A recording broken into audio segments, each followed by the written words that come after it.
Bonsoir à toutes et à tous. Accès Libre ce soir vous promet un rendez-vous littéraire en compagnie de Hulot Guillabert que nous avons rencontré à Dakar il y a cela quelques semaines lors de la 11e édition de la Biennale de Dakar. Hulot Guillabert que nous avons eu l'occasion aussi de connaître au travers de la chronique du mercredi, la chronique du 6-9, l'édition et l'écriture. Être auteur, vous êtes aussi l'éditrice de Diaspora Noire. Je voudrais qu'on aborde Dior, ton ouvrage, en plus large par rapport à la chronique. Alors Dior, c'est vraiment une grande partie de ma vie. Plus j'ai un peu brodé certains passages, romancés on va dire, mais pas tellement en fait finalement. Donc je raconte mon enfance avec un ressenti très personnel et ce que je ressentais étant enfant par rapport à certaines situations. Et ensuite je raconte l'histoire de mes parents. Et parce que ça explique des choses de ce que j'ai vécu et que je ne comprenais pas étant enfant. Donc voilà, le livre est en fait en deux parties. Tu n'en parles pas longuement, ça veut dire que déjà il y a un extrait dans le site Diaspora Noire, mais également on peut l'acquérir puisque c'est un livre numérique. Les éditions numériques, tu y as songé à partir de quand? Alors, en fait, ce qui se passe, c'est que moi, j'étais consultante en organisation et en informatique, comme chef de projet de très, très grands projets informatiques dans les grosses entreprises en France. Donc, j'ai passé toute ma vie comme consultante, quasiment 30 ans, en fait, de consultance. C'est un travail très, très prenant, très difficile, etc., même si c'était très rémunérateur. Et en fait, ces dernières années, je sentais une lassitude par rapport à ce travail-là. Et ma passion pour l'écriture qui a toujours été là. Quand j'étais adolescente, j'écrivais beaucoup. J'écrivais même un roman. J'ai commencé 1 ou 2 romans quand j'étais adolescente. J'écrivais des poèmes qui étaient publiés dans le journal de mon lycée. Mes textes étaient lus en classe par le professeur systématiquement. J'avais des 18, etc. Donc j'ai toujours écrit, j'ai toujours adoré ça. J'ai énormément lu également quand j'étais, à partir de l'âge de 8 ans, je lisais des livres, j'en lisais même 2 par semaine. Et franchement, ça s'est réveillé, on va dire. Je ne l'avais pas vraiment perdu. Quand j'étais à Paris, je vivais, j'étais mariée, j'allais travailler, je courais comme tout le monde, mais c'était là. J'ai perdu mon père quand j'avais 33 ans, on va dire. Et à ce moment-là, vraiment, ça a été un séisme un peu émotionnel et tout. Et j'ai vraiment eu une très, très forte envie de renouer avec l'écriture, avec la lecture, avec tout ça. Je me suis inscrite à un atelier d'écriture à Paris. Et j'ai commencé à écrire dans ce cadre-là. Ça m'a donné beaucoup de sûreté de moi, en fait, quand j'écrivais avec eux. Ils avaient un regard bienveillant, on lisait mes textes, et là, j'ai retrouvé vraiment le plaisir énorme. Donc, au lieu de travailler 5 jours par semaine, j'en travaillais que 4 pour pouvoir me dégager du temps pour l'écriture. Je prenais des vacances, j'allais m'enfermer dans une maison en Normandie pour écrire. Voilà.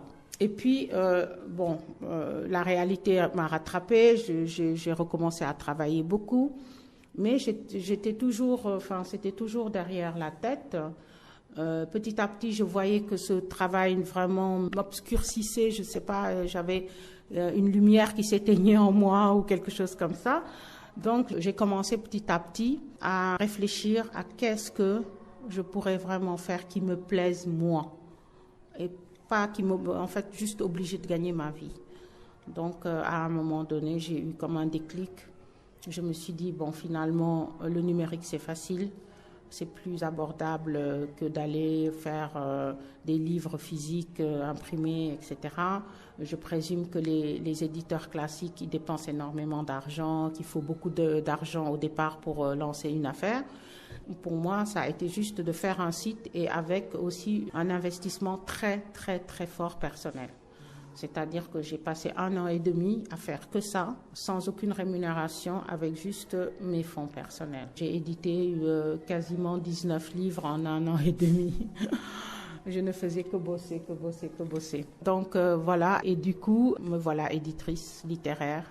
Et je me suis sentie légitime à le faire, vu que la littérature a toujours été en moi, que quand je fais ce métier, je n'ai pas l'impression d'être une intruse. J'ai l'impression vraiment de mériter ma place. D'ailleurs, toutes les personnes que j'ai éditées à Diaspora Noire, quelque part, je me suis retrouvée confortée dans mes choix parce que j'ai des personnes que j'ai éditées qui ont été reconnues par ailleurs. Donc, je suis contente que ça marche comme ça. Diaspora Noire ne concerne pas seulement les auteurs africains, hein, elle concerne aussi d'autres auteurs des autres continents. Le nom Diaspora Noire, c'est pour dire l'Afrique. En fait, l'Afrique, c'est un continent et on dit continent noir. Mais c'est une caractéristique, ça n'est pas du tout qu'une question de couleur de peau. C'est des auteurs africains et des auteurs afro-descendants. Mais quand je dis afro-descendants ou africains, j'inclus le Maghreb jusqu'à l'Afrique du Sud, les Blancs d'Afrique du Sud, j'inclus tout le monde parce que tout le monde est africain. Donc tous ceux qui se sentent africains, en fait, sont les bienvenus.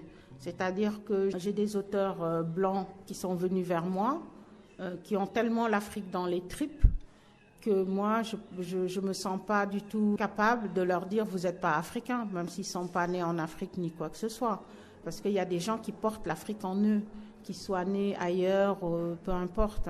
Donc, en fait, c'est vraiment l'Afrique qui agglomère tous les amours envers l'Afrique, tous les Africains, les Afro-descendants. Allez, on met tout ça ensemble, il n'y a pas de problème de couleur ou quoi que ce soit. On est des êtres humains issus de l'Afrique, quoi, voilà.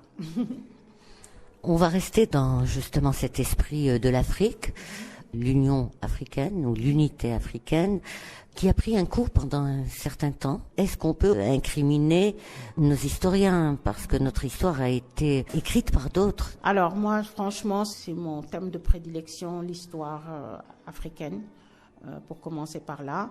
En fait, pour moi, il faut qu'on se réapproprie notre histoire, qu'on le réécrive nous-mêmes. Il y a une phrase, je ne sais plus qui c'est qui a dit que la version des chasseurs, la chasse n'est pas vraiment la même du point de vue du chasseur et du point de vue des lions.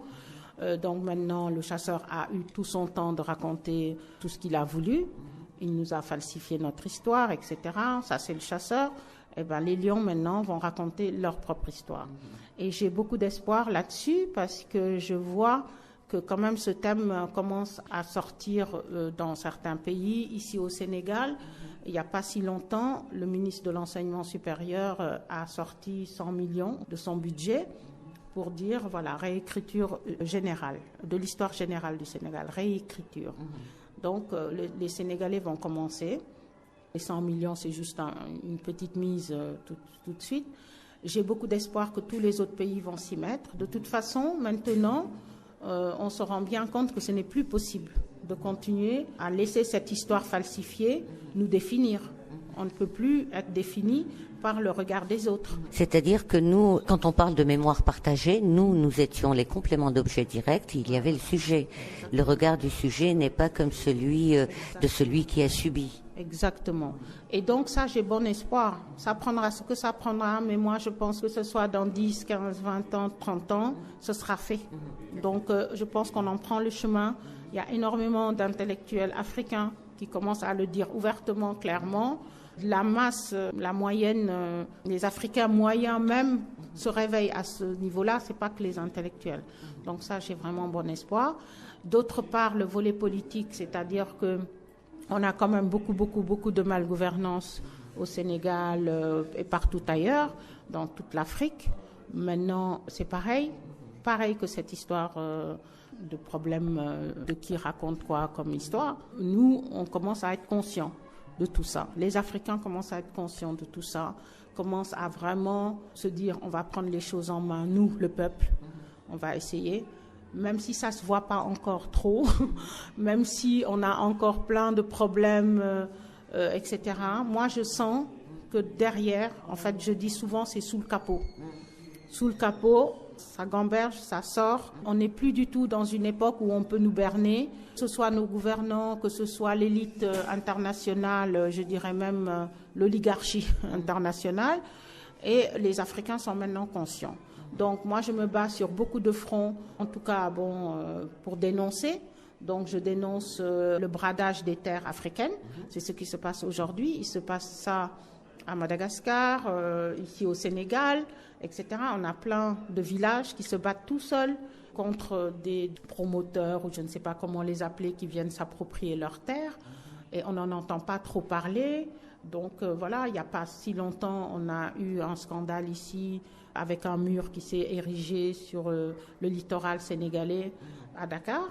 Et c'était l'ambassade de Turquie à qui on avait vendu, ils n'ont rien fait de mal, on leur a vendu un terrain sur le littoral qui est donc un domaine maritime. Tout ça, c'est fini. Maintenant, ils ont reculé d'ailleurs.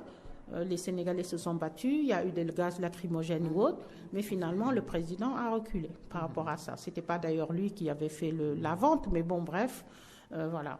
Donc il faut se battre sur beaucoup de points.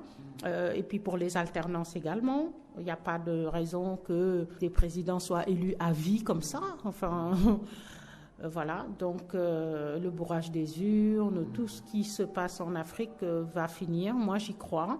Je suis afro-optimiste. C'est comme ça que je me définis partout sur les réseaux sociaux, sur mon site. Et c'est pour ça d'ailleurs que j'ai créé la revue des bonnes nouvelles d'Afrique, qui est en fait une revue qui veut dire que voilà, en Afrique, il n'y a pas que les mauvaises nouvelles. Et d'ailleurs, on en a marre des mauvaises nouvelles. Et on veut nous maintenir dans une sorte de carcan. Donc, les journaux internationaux, etc., ne relatent que des mauvaises nouvelles. Les guerres, la corruption, etc., je ne nie pas que ça n'existe pas. Je ne le nie pas. Mais il n'y a pas que ça.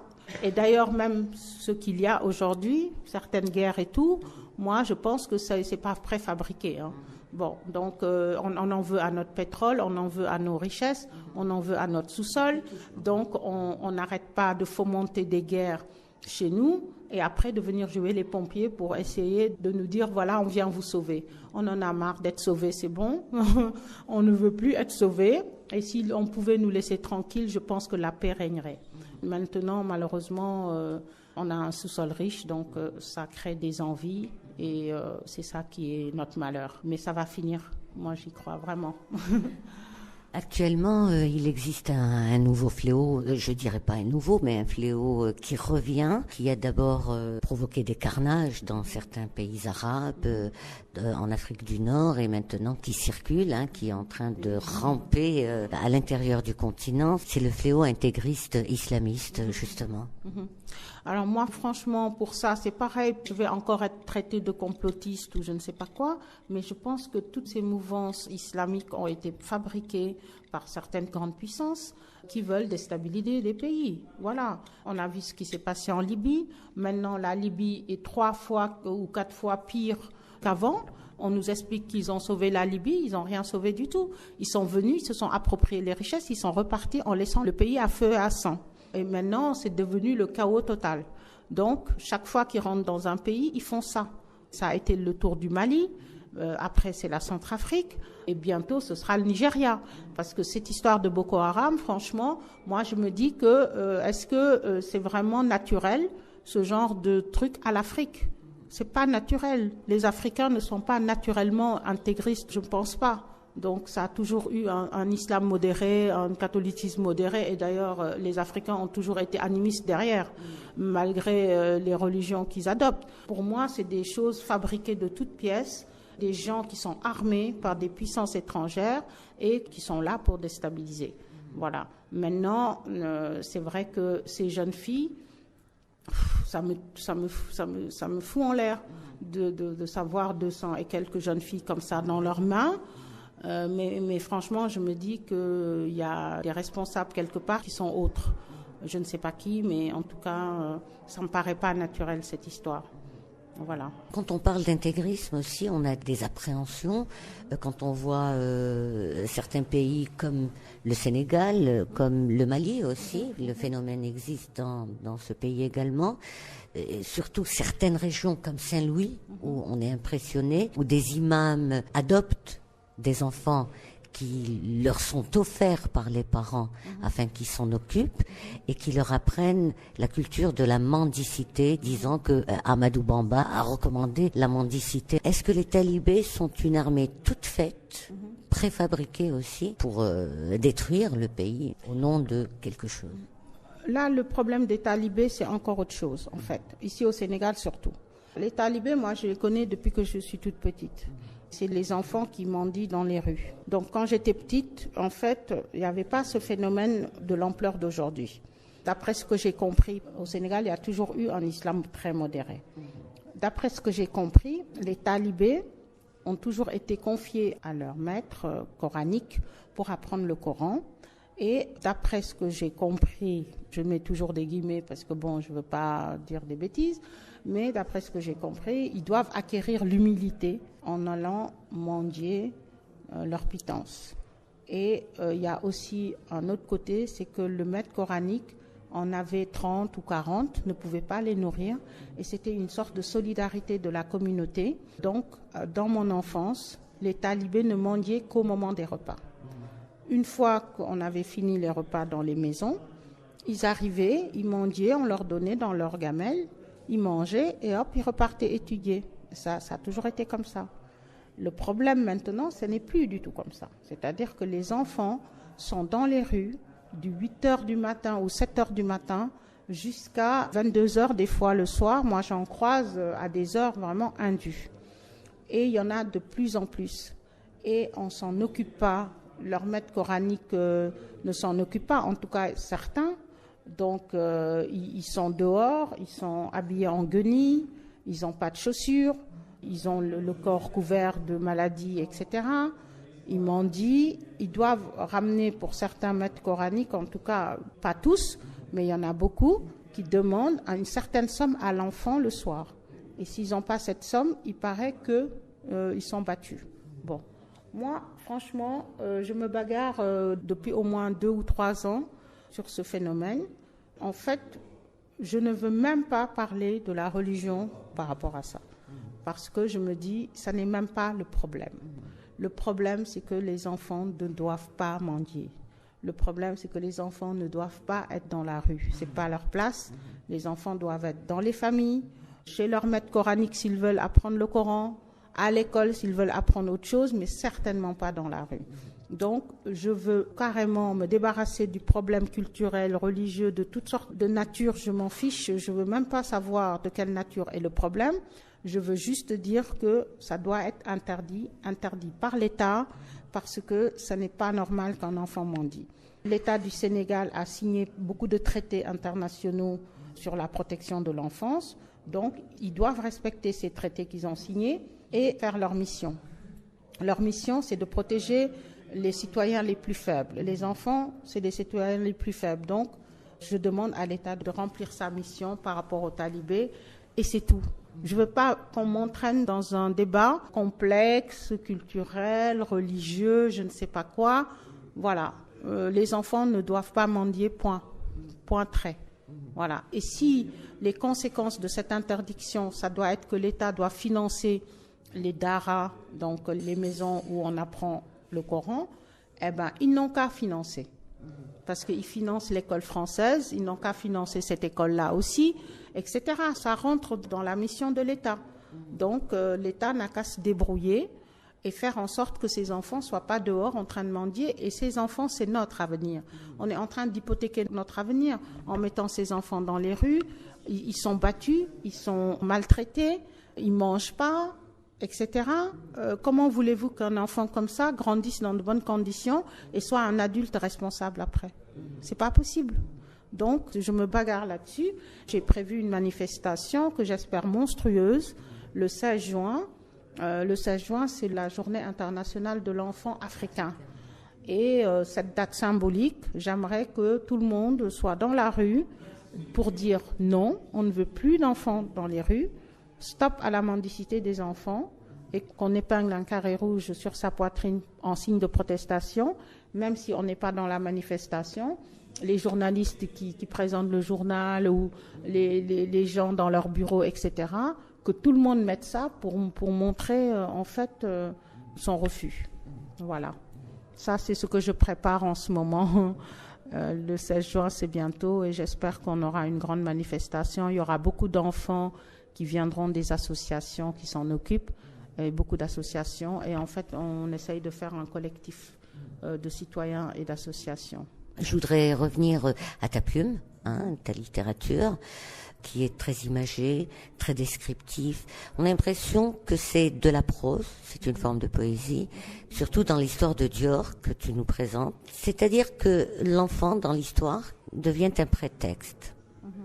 Juste pour revenir à la condition de la femme qui se recherche dans une société et qui aspire à des choses, la liberté, etc., l'amour. Alors Dior, en fait, je décris un peu la trajectoire d'une femme qui est assez libre, en fait. Cette femme, en fait, elle croit vraiment qu'elle est libre.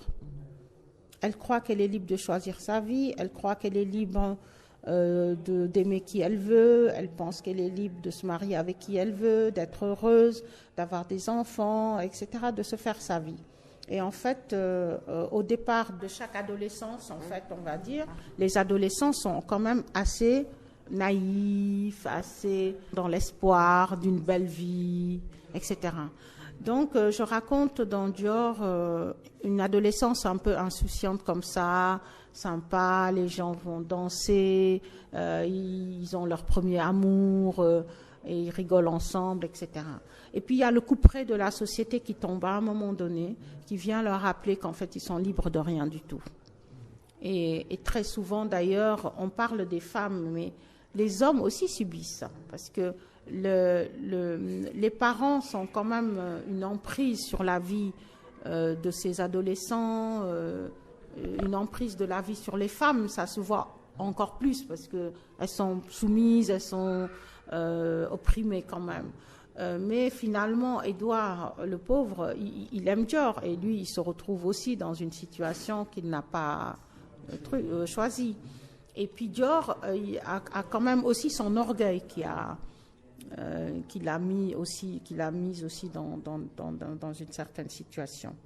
Donc, mais c'est un orgueil, comment dirais-je, un orgueil de jeunesse, on va dire.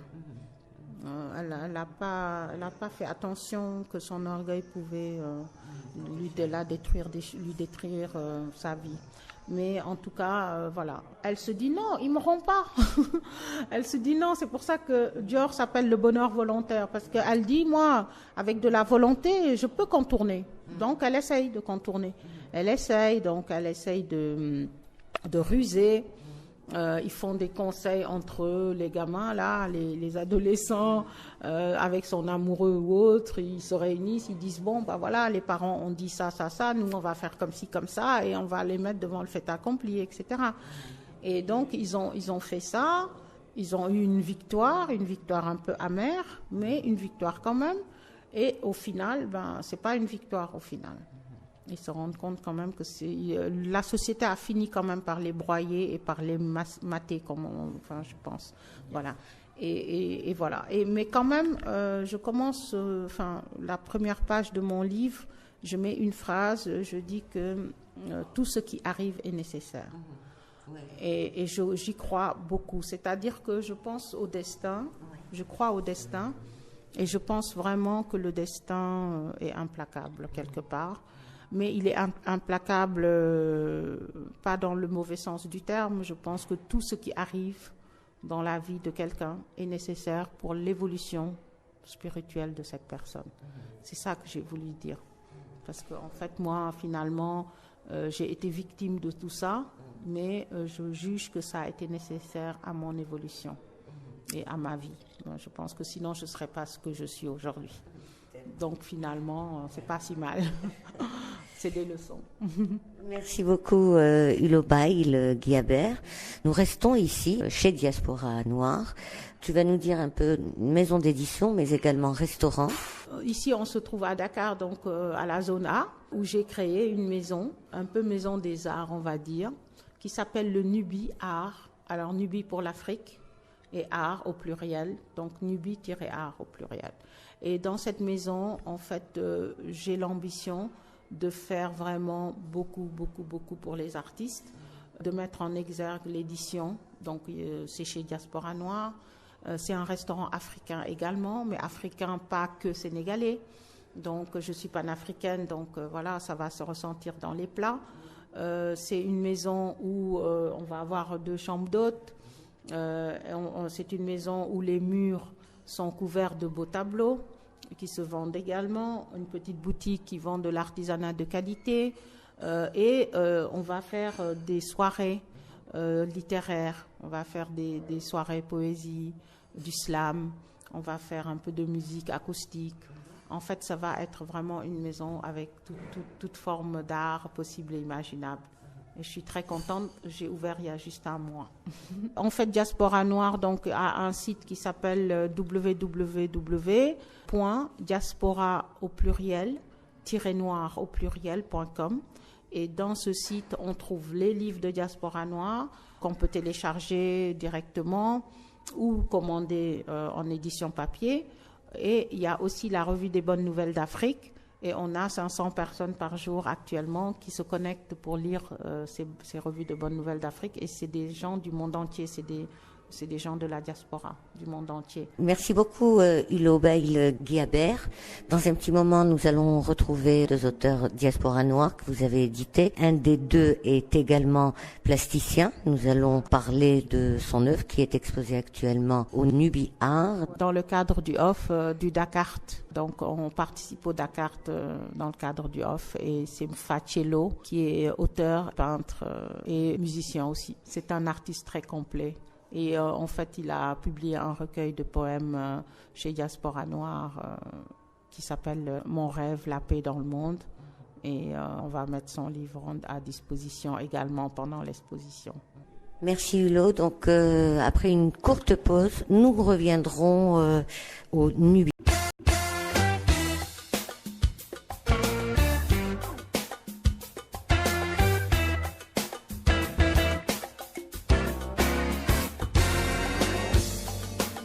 Bonsoir à toutes et à tous.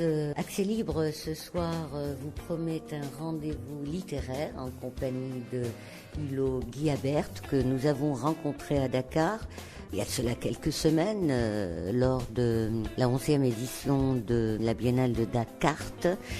Hulot Guihabert que nous avons eu l'occasion aussi de connaître au travers de la chronique du mercredi, la chronique du 6-9, l'édition et l'écriture.